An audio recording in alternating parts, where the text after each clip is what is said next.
Hi, David. Now, obviously, West Ham played a really hard game against Sevilla on Thursday night, 120 minutes. Yeah. Do you think that had a bearing on this game today in terms of energy and performance? Undoubtedly, more to do with preparation. I think we're a side with good energy, but I didn't think it was the energy which was showing necessarily later on in the game. Event, I thought we might have showed that we had more, but I think that what tends to happen in the European games on a Thursday night, I think it's the opening part of the game which showed it. So, but the players have had a brilliant week. They really have. The work they've done, and even today, if you took the last 2 or 3 minutes out of the game, you'd have had to say that we've had a real good goal. Were you disappointed with the last goal, especially? Incredibly disappointed. If you were the under-11s coach, you would be disappointed with it, wouldn't you? Was it just with Mikel? Was he just tired from Thursday? No, I didn't think he'd reached these levels. I think that we're needing Mikel to play at a really high level. And if you probably look at the game, you know, the level of the Tottenham front, a couple of front players was unbelievably at such a high level. We had an awful lot of the ball. I watched them here against Everton the other week, very similar. Everton had the ball, and without even having much of a chance, Tottenham, they were a couple of goals up. Quite similar to today's game, I thought we had the ball in the opening 15 minutes or so, and they were 2-0 up. David, it's quite easy to see what Tottenham are going to do in terms of sitting back and hitting on the break with things, but how difficult is it to actually stop?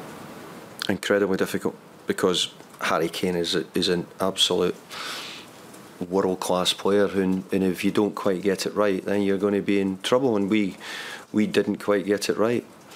But I do think you need to say that I thought we actually started the game probably better, if you were talking at the start of the game, and we were a little bit unfortunate. It's not to say that they still shouldn't have scored, because they had another chance which Son missed. But you know, one hits Kurt's knee and goes in, the second one takes a deflection off his boot and goes over the goalkeeper. So you're 2-0 down in a game where we hadn't really done that much wrong. So I think the biggest credit was the players stuck at it, hung in. You know, we were still there, we just get a goal back. And we have that right up to 90 minutes. And you know, after the efforts and everything they've done this week, the players, you know, I'd have to say well done. You know, and Mikel missed two quite big chances. 2 big chances. I mean, he doesn't look like a person who struggles with confidence, but is he struggling with confidence and control? I don't know if he's struggling with confidence. Mix is sort of, you know, he's a good guy. I don't think he doesn't come over that way. But I think if you're a number 9 in any football club, I think if you don't score goals, then you probably feel your confidence with your goals, need the goals. I mean, he had two really good opportunities. And I think somebody said to me, Tottenham had 4 shots on target today and we had 1. You know, well, Tottenham scored 3 out of 4. You know, we had chances, and they would probably say they did as well. So there wasn't much in it. But ultimately, Tottenham sort of sucking you in, waiting till you give the ball away, then getting it through to Kane and Son very quickly, who were great at it. And I think if you get really good quality players and attacking players, I think you'll cause Tottenham problems, because you know the opposition's attackers could cause Tottenham problems. And maybe if you don't give the ball away so much, then it might limit the times that Kane and Son get the opportunities to break on you. And we just couldn't.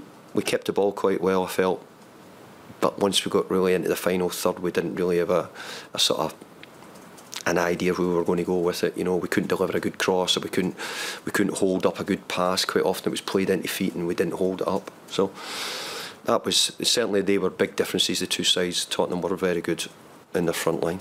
David, just looking at that attacking quality, obviously it's a goal for Saïd, which is good in terms of end product, but you looked quite frustrated at times with his retention of the ball and decision making. You collapsed to your knees at one point, I think. Yeah, it was only because it was. I think the one I did, I think it was was it a chance, or he got caught in the ball, caught in the edge of the box, which I think he felt was a free kick.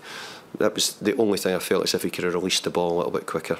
But Saïd's actually come back to life a little bit.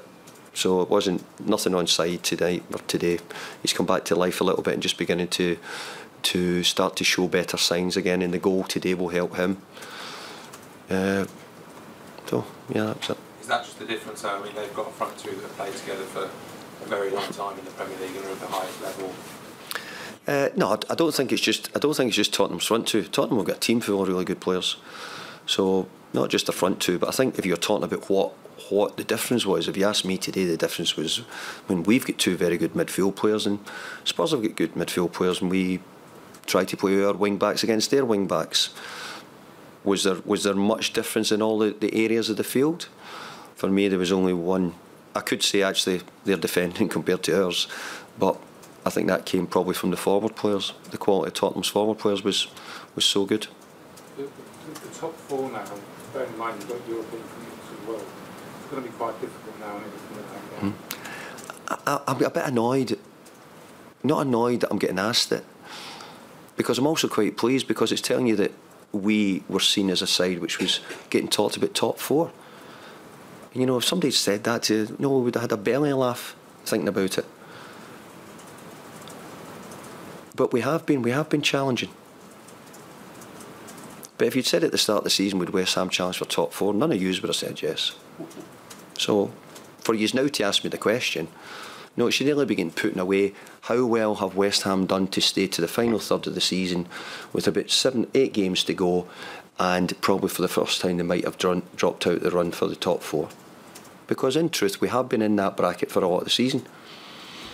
But you would never see West Ham at the moment being a top four side with the quality of what Tottenham have got and probably the spend that a lot of the other teams have done compared to us. I think for us, and I said it in the press, the boys who've seen me a lot would tell you, said it at the start, if we even maintained anything like we were last year, it would be brilliant. We've not only done that, we've probably done a little bit better because of the European games. We've had a decent run in the other cups. So I think now I think we've got 9 league games, 8 or 9 league games to go, and obviously we start with 2 games in the quarterfinals of the Europa League, which for us is monumental. The players have been fantastic. This week they have been unbelievable, the effort they put in. They beat Aston Villa on Sunday, they beat Seville in midweek, and then of all the games you have to come to is come and play Tottenham in a derby after playing 120 minutes, and obviously they're in good form and we're both very close to each other in the league position. You could hardly not have picked a worse game to get after coming out of the game we've had this week. You're quite pleased with the international break in that sense? I think it'll not be me who's just played. I think all the managers will be happy to get a break, you know, because of the intensity of the games and the way that they've been playing. But there's no excuse, because if we want to be a big club and we want to play in Europe, then we have to get used to it, and I have to get used to it, and we as players need to get used to the very little preparation time, recovery time. The one thing we have is we've got a great resilience where the players keep going. So, and I thought they showed that in the main today. They showed it. Maybe we lacked some good defending or some good finishing, but in the main we didn't give in, we didn't cave in at any time. Are you giving the players some time off now? Yeah, we're in training as well, because we're now in a way getting ourselves ready for probably the most important part. So because of the game, but also we want to be, as I said, I want to be in European positions. That's what the aim is, to try and do if we can. If we've enjoyed the run this year, we have to get used to it, and we want it more, we want it again.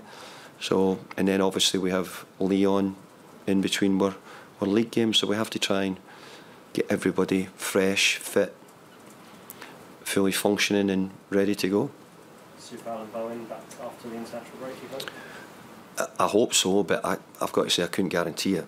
You know, couldn't guarantee it at the moment. I think Vladimir's probably a little bit further down the line, because he's, you know, we sort of know what he's had. He's in an operation for his hernia, so we think he's doing quite well. Jared, I couldn't be sure about.